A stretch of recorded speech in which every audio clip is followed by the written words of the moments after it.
Sean Curtis go back again. It's a game that I played yesterday here at my chess center in Binghamton. Had a small tournament, the 76th Binghamton Open. It's a really interesting game. I think it's instructive. As white, Jonah Klepner, I believe his name is pronounced. Now, oddly enough, I found out through somebody else before Jonah came here to play yesterday. He is the nephew of former U.S. champion Joel Benjamin. Joel's sister is Jonah's mother. So it was kind of interesting to have the former U.S. champion that's still on ICC and still very much involved in chess playing. And I'm black. We're rated pretty close in rating. He's about 15-18. I'm about 15-13. So let's get to it. Jonah's white. I'm black. It's going to be a Scandinavian. Now, interesting enough, go back here. He played knight c3, and he paused for a while, and I was a little surprised that he didn't have an idea how to go against a Scandinavian. But I know he played a game earlier yesterday against a over 2,000 rated player, and he said that Jonah was a strong player. So I was wondering what the deal was, if he had something cooked up or what. But I just pushed, making a move the knight, and then of course I went e5. Now, I feel pretty good right now. He's way behind on development, pretty cramped up, which is really unusual. We're on move 3. He goes d3. I go knight f6. He develops. I develop the other knight. And he goes c3 to go after my pawn center. I'm looking at the computer off screen, and the computer likes my move. And the second best move is d takes c3. I decided to go bishop g4. Now, my threat here, of course, is that after bishop takes, pawn takes, and it wrecks his pawn structure. So he really doesn't have much choice. He's got to move the knight. Now, that's a nice pin there. That's the only way he could save his pawn structure. Wasn't sure what to do here, to be honest with you. Computer likes h5, and frankly, I agree. h5, that h4 is a threat. Didn't even see that. Queen e7. I decided to go queen d7 instead. Probably wasn't a very good spot. Maybe e7 was better. That way, if the late squared bishop gets hit, I can come back to d7 with it. Either way, he hit my bishop. I probably should have went to e6. I cited the trade, queen takes, and then I castled. Now I'm thinking, this kid's maybe a little bit underrated. So I was trying to play it slow. Bishop g5, he pinned my knight. I just moved the bishop. This is just a move that he decided to do, was knight f5, and I was really surprised. It looks like a really good spot for that knight, but here's where it starts getting a little tricky. I should have went h6. I went rook h to g8. Bishop. Then I kicked. Knight takes. And now it ends up like this, where it's a piece for a pawn. Or I should say he's got a pawn up. But if we go back here, let's go back to here. h6 is what I should have done first. And then if knight takes, rook takes, and then when the other piece takes, pawn takes. And I get two pieces for the rook and a pawn. That's what I should have done. It ended up this way, and he's a pawn up. Now, not that big of a deal. I decided to go king b8 because I'm looking at this here.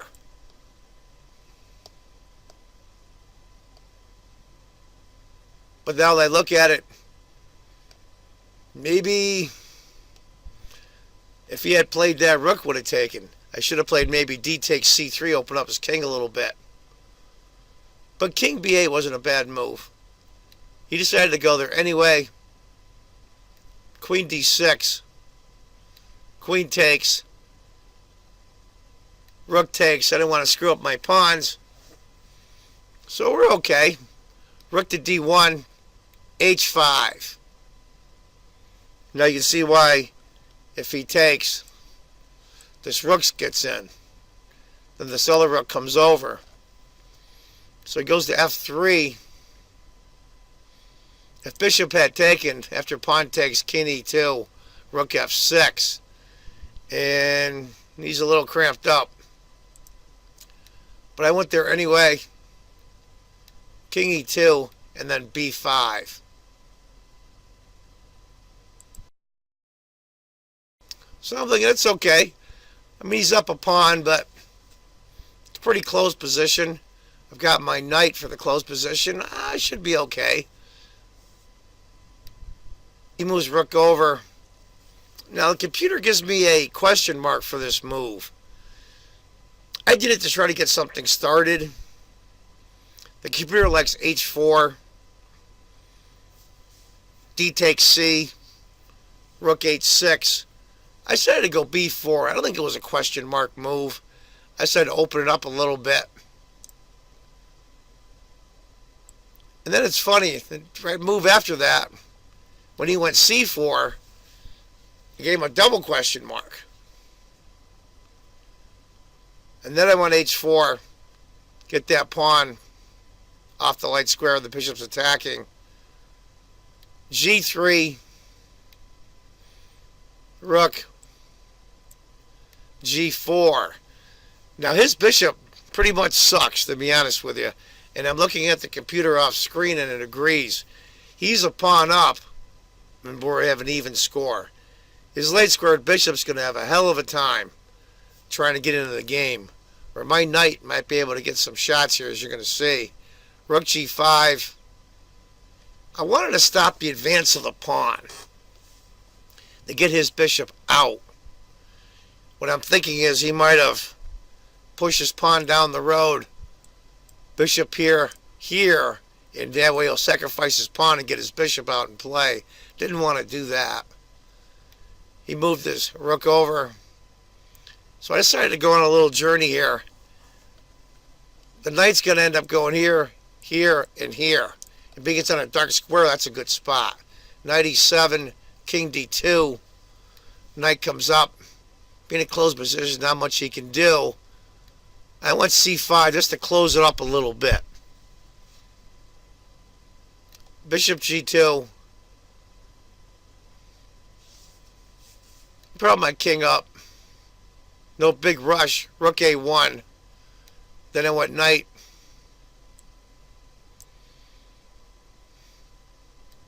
a3. b3 check. Now, if you see that, if he takes, knight takes. And that knight's going to be a big pain in his behind. So he decides to come over with a king. I go rook, bishop f1. What else can he do? Rook f6, a4. Gets a little breathing room. Now he's thinking maybe rook up, rook over. I go a5, and that's what he does. So here I am. I probably should have played rook to b6. And I decided to, and I looked at it for a while and I missed a move, but I looked and I looked and I looked and said, well, let's bust it open. So I sacrificed the knight. Bishop takes, rook takes. But what I had forgotten was once he goes king c1, not good. Now, I'm still okay. I'm really still okay. I missed rook f3. I went rook c2 instead. And that went from a less than a point advantage for white to almost 3 points immediately.